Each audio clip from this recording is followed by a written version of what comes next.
नमस्कार, आप देख रहे हैं स्टेट मेरठ हिंदी। मैं आपके साथ हूं अवनीश शर्मा। सत्ता की विसात पर फिर शतरंज बिछाई गई, ब्राह्मणों के नाम पर सियासत दोहराई गई। सम्मान के वादे हैं, इरादों का क्या पता। हर चुनाव में आस्था की बोली लगाई गई है। उत्तर प्रदेश की राजनीति में एक बार फिर वही पुराना सवाल लौट आया है, ब्राह्मण किसके साथ। मायावती ने साफ कहा है, बीएसपी में ब्राह्मणों को तवज्जो मिलेगी, सम्मान मिलेगा, और सत्ता में आए तो ब्राह्मणों का पूरा ख्याल रखा जाएगा। तो सवाल ये नहीं है कि मायावती क्या कह रही हैं, सवाल ये है कि ब्राह्मण किस पर भरोसा करेंगे। क्या बीएसपी फिर से सियासत का संतुलन बदल पाएगी, या ये सिर्फ चुनाव से पहले का सियासी संकेत है। आज इसी सवाल पर हम बातचीत करेंगे। हमारे सहयोगी जुड़े हुए हैं जितेंद्र चौहान जी से। सर, स्वागत है स्टेट मिरर में। Thank you Avinash. सर, जो ब्राह्मणों को लेकर राजनीति यूपी चुनाव से पहले हो रही है, इसका असर आने वाले चुनाव में कितना पड़ेगा? क्या मायावती फिर से वही 2007 वाली चाल चल रही हैं?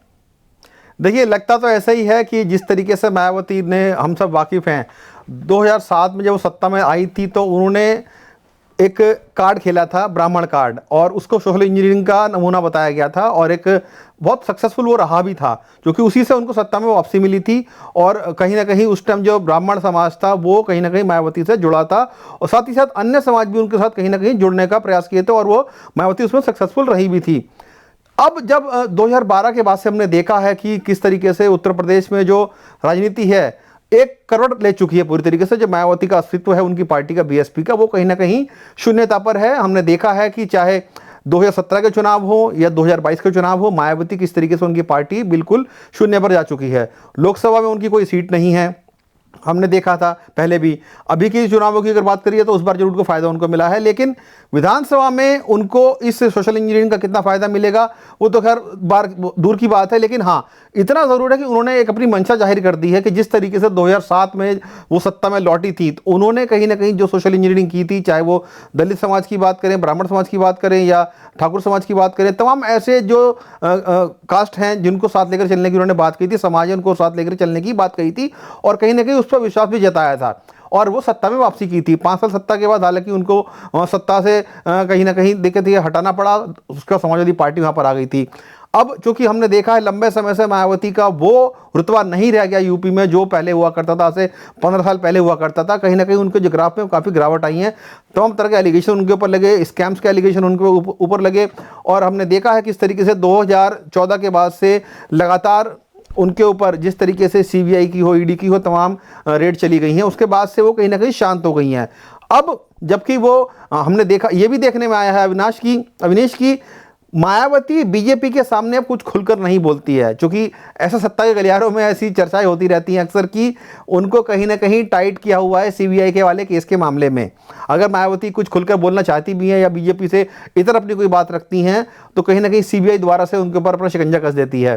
सर, अगर मैं बताना चाहूँ कि 2007 में जो मायावती ने प्लान सेट किया है, तो अगर कुछ आंकड़े हैं जो बताऊंगा। स्वर्ण उम्मीदवार 139 थे, अति पिछड़ा वर्ग 144, मुस्लिम 61 और दलित 89 ऐसे टिकटों का बंटवारा हुआ था। मतलब जाति संतुलन, सियासी गणित, और सत्ता में मायावती आ गई थी, जिसमें से 86 ब्राह्मण प्रत्याशी थे, 36 क्षत्रिय प्रत्याशी थे, 15 अन्य स्वर्ण समाज थे।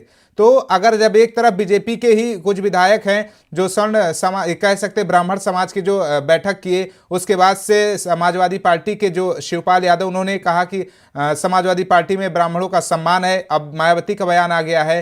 तो और आपने देखा भी होगा कि बीजेपी के जो यूपी प्रदेश अध्यक्ष है, उन्होंने हिदायत भी दी थी अपने लोगों को। तो मतलब ब्राह्मणों पर सबकी नज़र क्यों टिक गई है सर? देखिए अविनाश, ये बात समझने की ज़रूरत है कि जिस तरीके से ब्राह्मणों पर सबकी नज़र है वो क्यों है, क्योंकि बहुतायत में वो समाज यूपी में इस वक्त है, उनका जो वोट बैंक है वो काफ़ी क्रूशल माना जाता है, क्योंकि वो जब एक तरफा वोट पड़ता है तो वो एक ही पार्टी की तरफ चला जाता है। हमने देखा है, चाहे वो 2007 की बात करें जब मायावती ने सोशल इंजीनियरिंग की थी, उसमें सभी जो धर्मों के लोग हैं, सभी समुदाय के लोग हैं, उनको एक साथ लाने का प्रयास किया था, और एक नारा दिया था, सर्वजन हिताय सर्वजन सुखाय। कहीं ना कहीं सभी लोगों को एक छत के नीचे समावेश करने का प्रयास उन्होंने किया था, जिसमें सफल भी हुई थी वो। आपने बात की, शिवपाल यादव ने भी ब्राह्मणों को कहीं ना कहीं रिझाने का प्रयास किया है। अभी हमने देखा है कि जब ब्राह्मण समाज के नेताओं ने, जो खासकर बीजेपी के विधायक हैं, उन्होंने अपनी मीटिंग की, उसके बाद से हमने देखा है कि तमाम जो अलग अलग समाज के लोग हैं वो अपनी मीटिंग कर रहे हैं। पावर सेंटर कहीं ना कहीं बना के दिखा रहे हैं कि हमारी जो शक्ति है वो कितनी है, हम कितने एकजुट हैं।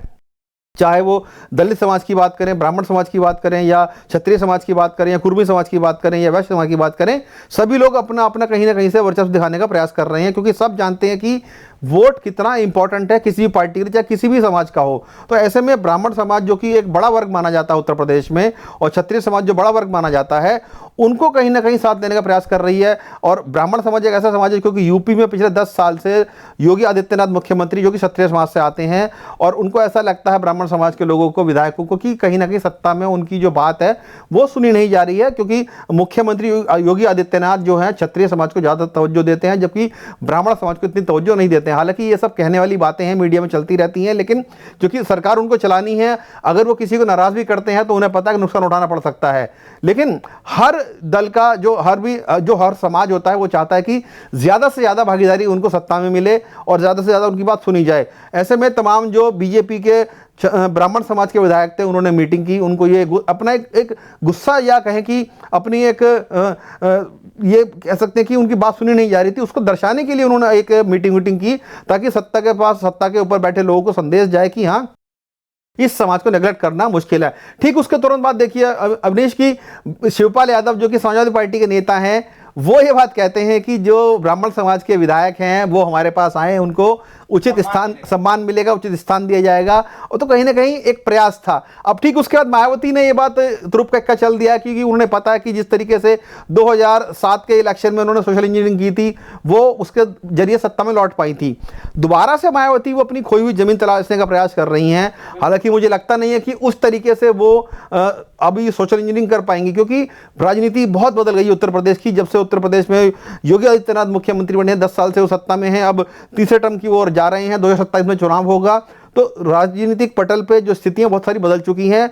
और ये कह देना कि मायावती के द्वारा ये कहा जाना कि ब्राह्मण समाज के लोग हों, क्षत्रिय समाज के लोग हों, दलित समाज के लोग हों, या अन्य समाज के लोग हों, उनको हमारी तरफ आएँ और हमारे को वोट दें, तो ऐसा कितना होगा कितना नहीं होगा वो बात की बात है। लेकिन हाँ, एक मैसेज देने का प्रयास उन्होंने जरूर किया है कि जिस तरीके से 2007 में उन्होंने सोशल इंजीनियरिंग के जरिए सत्ता में वापसी की थी, वो दोबारा से ही उसी ट्रैक पर आना चाहती हैं, ताकि जो खोई हुई जमीन है बीएसपी की, बसपा की, वो वापस मिल सके। और क्योंकि हमने देखा अविनाश की जिस तरीके से तमाम जो दूसरे दल हैं, चाहे चंद्रशेखर की पार्टी हो, आज़ाद पार्टी है उनकी वो हो, या दूसरे कई ऐसे निषाद पार्टी हो जो दलित समाज का नेतृत्व कर रहे हैं उत्तर प्रदेश में, ऐसे में जो वोट बैंक था वो कहीं ना कहीं छिटक उन पार्टियों में चला गया है। और बसपा कहीं ना कहीं देखा जाए तो शून्यता की ओर जाती दिख रही है। ऐसे में पूरी जमीन खिसक ना जाए, इसलिए मायावती ने दोबारा से ये एक बात कही है कि जो दूसरे समाज के लोग हैं वो भी जुड़े, ताकि जो बीएसपी को कहीं ना कहीं दोबारा से सत्ता में बनाए रहे।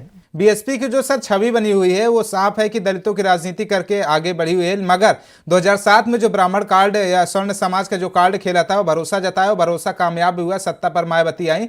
लेकिन सर सवाल कई, क्या 2027 ब्राह्मण राजनीति फिर से निर्णायक फैक्टर बनेगी? मैं कुछ आंकड़े आपको बता दूं, उत्तर प्रदेश में कुल जनसंख्या ब्राह्मणों की लगभग, कुछ रिपोर्ट में बताया जा रहा है 9 से 10%, कुछ सर्वेज में 10 से 14% बताया जा रहा है। राज्य की लगभग 115 विधानसभा सीटों पर यह समुदाय निर्णायक भूमिका निभाते हैं। लगभग 45 सीटों पर ब्राह्मण वोटों की संख्या 25% से अधिक मानी जाती है। इसीलिए क्या सभी पार्टियों की नजर ब्राह्मण वोटों पर बनी हुई है?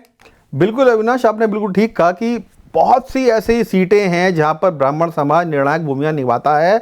और जैसा कि आपने आंकड़े पेश किए हैं, बहुत से ज़्यादा संख्या में जो ब्राह्मण समाज के वोटर हैं वो निर्णायक बनते हैं। और यही कारण है कि इस वोट बैंक में सेंध लगाने के लिए, चाहे वो समाजवादी पार्टी हो, बसपा हो, या दूसरे दल हो, हालांकि कांग्रेस को अपने भूल रहे हैं। कांग्रेस के समय भी एक टाइम पे देखा जाता था कि तमाम जो ब्राह्मण समाज का वोट था कांग्रेस को मिलता था, कि कांग्रेस कहीं ना कहीं बिल्कुल इस टाइम यूपी में देखा जाता है शून्य पर जिस तरह की राजनीति कर रही है उसका कहीं ना वो निशान नहीं है। लेकिन हाँ, समाजवादी पार्टी क्योंकि बड़ी पार्टी उत्तर प्रदेश में, और बसपा बड़ी पार्टी रह चुकी है, ऐसे में वो लोग जानते हैं इसकी महत्वता क्या है, कि जो ब्राह्मण समाज का वोट है वो कितना महत्वपूर्ण है। उनको किसी तरीके से अगर अपने पाले में लेके आ जाते हैं, या जो बीजेपी के कुछ ऐसे नेता हैं जो अगर टूट कर उनकी पार्टी में चले जाते हैं आने इलेक्शनों में, तो कहीं ना कहीं उसका फायदा उनको मिल सकता है। क्योंकि ब्राह्मण समाज एक ऐसा समाज है जो सम्मान के लिए अपना वोट देता है। अगर उनको लगता है कि किसी तरीके से कि बीजेपी में रहकर उनको सम्मान वो नहीं मिला है, तो हो सकता है दूसरी पार्टी में चले जाए, लेकिन मुझे ऐसा लगता नहीं है कि बीजेपी ऐसा कोई मौका उनको देगी, क्योंकि अभी थोड़ा समय है चुनावों में, लंबा समय है, मैं कहूँ थोड़ा नहीं कि लंबा समय है। सर मैं अगर आपको बताऊं कि जैसे कि कोई भी पार्टी, सभी राजनीतिक पार्टियां हर जाति को ऑफर देती हैं,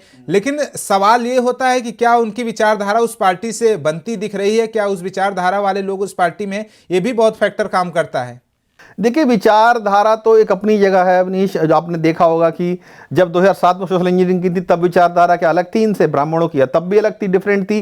दलित समाज के साथ कोई बैठना नहीं चाहता था, बहुत सारी उपेक्षा की जाती थी उनकी। मुस्लिम समाज के साथ कोई बैठना नहीं चाहता था। तो ये तो सत्ता में अपने हिसाब से राजनीति की जाती है, फायदा नफा नुकसान देखा जाता है, किसके साथ जाके कितना फायदा है और राजनीति किस तरह उनकी चलने वाली है। तो ये कह देना कि नहीं उनको उससे फायदा, उनको उससे हो जाएगा, सभी पार्टी जानती है कि सभी समुदाय के लोगों को साथ लेकर चलना बहुत जरूरी है। और यही कारण है कि सभी दल अब अपनी तैयारियों में लग गए हैं, चाहे वो मायावती हो या समाजवादी पार्टी अखिलेश यादव हो, मुख्यमंत्री योगी आदित्यनाथ हो, निषाद पार्टी हो, तमाम ऐसे छोटे मोटे दल हैं जो यूपी में इस वक्त कार्यरत हैं, सरकार में भी हैं और सरकार से बाहर भी हैं। तो सभी अपनी जो बिसात हैं वो बिछाने में लगे हुए हैं। मतलब साफ है कि समाजवादी पार्टी हो या बसपा हो, सभी अभी 2027 के चुनाव को लेकर तैयारियों में जुट गई हैं, नजर बनाए हुए हैं ब्राह्मण वोट बैंक पर कि ब्राह्मण को साधना है, 2027 का चुनाव जीतना है। शुक्रिया सर स्टेट मेयर के साथ जुड़ने के लिए।